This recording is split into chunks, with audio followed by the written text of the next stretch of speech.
I thank the gentleman. I recognize the gentlelady from Michigan, Ms. McClain. Thank you, Mr. Chairman, and thank you all for being here today. Really, what I want to talk about is the difference between employment status and non-employment status for the athletes. So if you could start, and Ms. Wynn, I'll start with you. What is the advantage of making student athletes employees versus non-employees, or disadvantage from your perspective? From my perspective, I think that employment status yields more disadvantages than they do advantages, because the majority of us student athletes, and I'm here representing the female student athletes and Olympic sports as well. And I think that employment status, it will shift the freedom for student athletes to explore academic interests, transfer capabilities, or just playing for the love of the game, and replace that with legal contracts, performance pressures, financial decisions.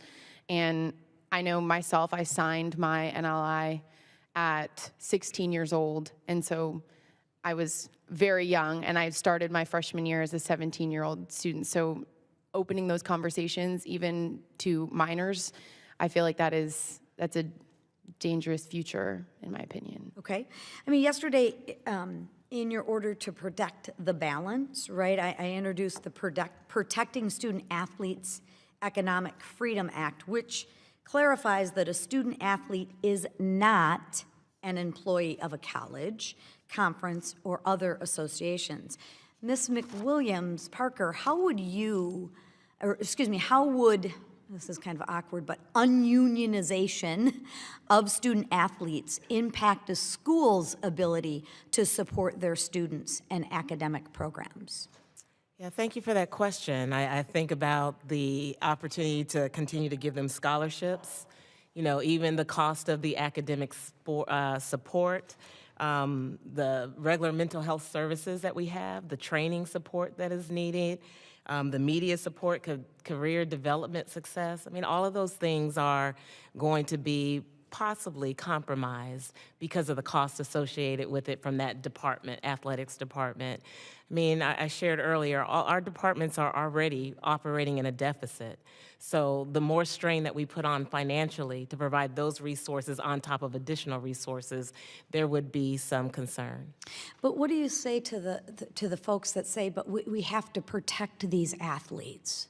I don't know why we don't think we're not protecting them already. I work in college athletics. My job every day is to protect student athletes, give them the best opportunity to participate in championships, and make sure that we have the staffing and the support they need. We're talking about different subsets of institutions. We've got private, we've got public, we've got larger, we got smaller, we got bigger resources, and we've got limited resources. I'm in limited resources. And so we need to protect those limited resources institutions by making sure we can sustain opportunities for students like Ms. Wynn who come to some of our schools. So if I'm understanding it correctly, you think as a student athlete or a former student athlete, being an employee is not a good thing. And as an administrator, you also agree with that. Absolutely. I mean, we're protecting the Olympic sports, we're protecting Title IX, and Title IX is not about women, it's also about our men. We're trying to protect the disparity of the playing field. I mean, there's a lot of implications here on paying student athletes. So you actually have some trust in people. You have some trust in the athletes. You have some trust in each other. You don't need Big Brother, in essence, to come in and regulate everything. Despite what everybody says, I am part of the NCAA. I am the NCAA. I'm one of the administrators that sits around the table like you all do to make policies and processes and procedures so that our institutions and student athletes can have that experience. Our student athletes are around the table, we have leadership around the table, and should we be getting better? Absolutely. Are we getting better? Absolutely. Are these conversations helpful to help us guide in the path of getting better? Absolutely. So just to be clear, and I'm being a little sarcastic, which I don't mean to be, but you have the athletes who participate, you have the administrators. You mean you actually collaborate to find out what the best course of action is And you guys can do that right now. Absolutely, we Wow, are doing it. That's great. Good for you. I applaud you. Thank you. I mean, I think we need to get back into having a little bit of faith into our people. Thank you. I know I'm over time, Mr. Chairman. I yield back. Thank you all.